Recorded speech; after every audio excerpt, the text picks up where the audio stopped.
So we're really kind of living in this time of crisis, of affordability, of loneliness, of sustainability, and things seem kind of like they're in chaos right now. And it's rare that we have this opportunity to talk about, what does abundance look like? What does good look like? And the challenge now is really creating a place where we answer the question, what does good look like? And that's what we set out to do at Veridian. We looked at all these challenges that we had here in Ann Arbor of affordability and sustainability, and we said, we're not going to ask what's possible, we're going to ask what's necessary, and we have to solve those things, so let's go solve them.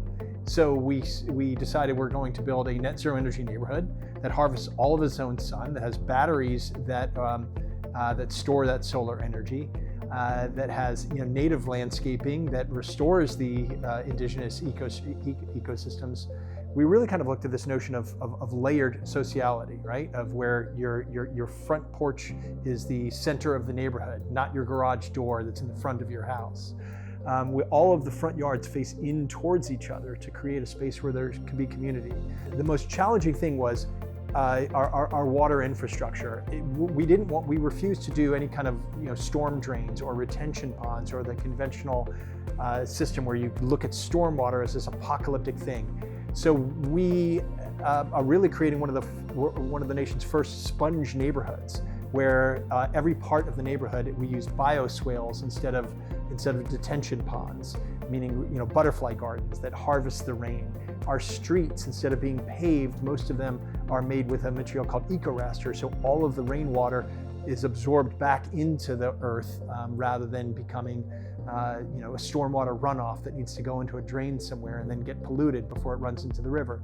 Sourcing materials is one of the most important things at Veridian. So it's really about relationships, because we don't want to charge more for the cancer-free package, right? So what's happening now is sustainability has become a style that's available only for wealthy custom home buyers.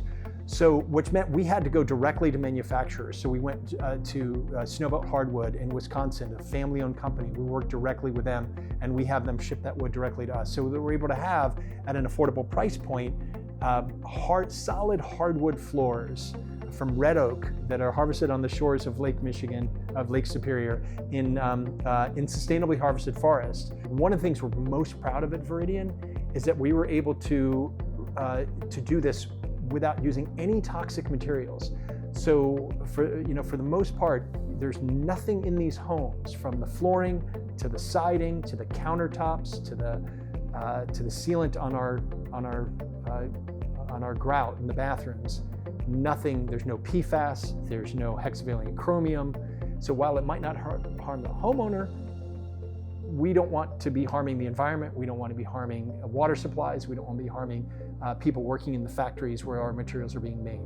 I really wish we could be using a lot more salvaged and reclaimed materials. What we are able to do is our countertops in our kitchens and our shelving is all done by a local sawyer, the Turvilles down in Coldwater, Michigan, where they're taking dead and down trees, so we can offer walnut, catalpa, maple, cherry, all of these exotic, wonderful woods without having to cut down a tree. These trees fell down, and now they're being repurposed as countertops and shelves in our kitchens. So what we set out to do, and the way that our site plan was laid out in the beginning, from the very first design charrette, is very close to what we're actually building right now. We've got a long way to go.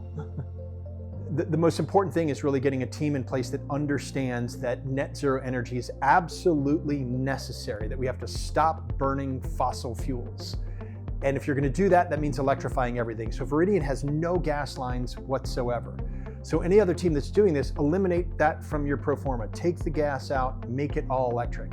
In the future, we hope to have more batteries here and more centralized batteries that are provided by the utility company potentially, that could then be harvesting that solar energy and then be distributing that back out to the grid or back out to the homeowners here. So not only is this beneficial to the people who live here, but it's actually beneficial energy for the grid, and it's helping the entire energy system throughout Ann Arbor, not just becoming a burden on it because it's all electric.